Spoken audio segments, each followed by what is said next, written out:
Dans ce tutoriel, nous allons voir comment faire des formules de calcul et comment cela agit en fait dans un tableau structuré. Par exemple, je vais calculer le prix total, qui est donc la multiplication de la quantité et du prix unitaire.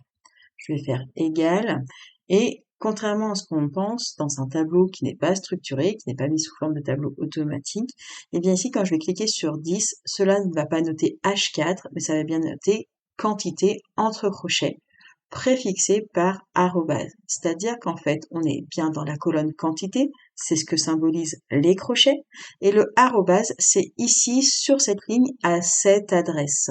Ce qui fait que là, on sélectionne bien 10. On ne va pas sélectionner la colonne quantité avec la petite flèche comme ça, parce que ce n'est pas une formule matricielle où on va multiplier la quantité sur la totalité du tableau directement. On sélectionne bien donc 10 de cette manière-là. On va multiplier et on va cliquer sur le 5 de prix unitaire.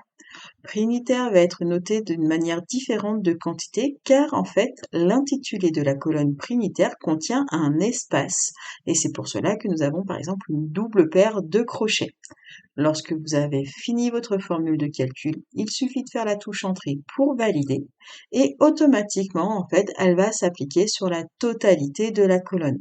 Si vous cliquez à nouveau sur l'éclair et que vous faites annuler la colonne calculée, cela se calculera que sur la ligne en question. Relancer.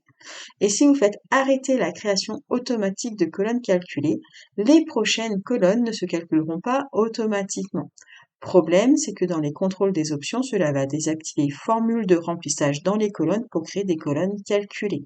Donc, si vous décochez cette option, il faut bien penser à le recocher, ou alors aller dans Fichier, Options, puis Vérification, Option de correction automatique et recocher à cet endroit-là. Si maintenant, ici, je vais calculer et extraire l'année de la date de commande, je vais faire égal année. Et ici, je peux aller sélectionner ma date de commande. Je clique sur date de commande, je ferme la parenthèse et je fais la touche entrée.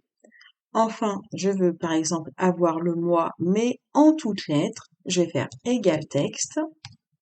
Je vais sélectionner ma date, point virgule, ouvrir les guillemets et taper 3 fois la lettre M avec un point. Fermer les guillemets, fermer la parenthèse et je fais la touche entrée. Et vous voyez que ça va s'appliquer automatiquement. Mieux, j'aimerais qu'au niveau du mois, la première lettre commence par une lettre en majuscule. Je vais aller donc, par exemple, je suis sur la deuxième ligne de mon tableau, je vais dans la barre de formule, je tape nom propre, qui est la fonction qui permet d'avoir la première lettre en majuscule et le reste en minuscule.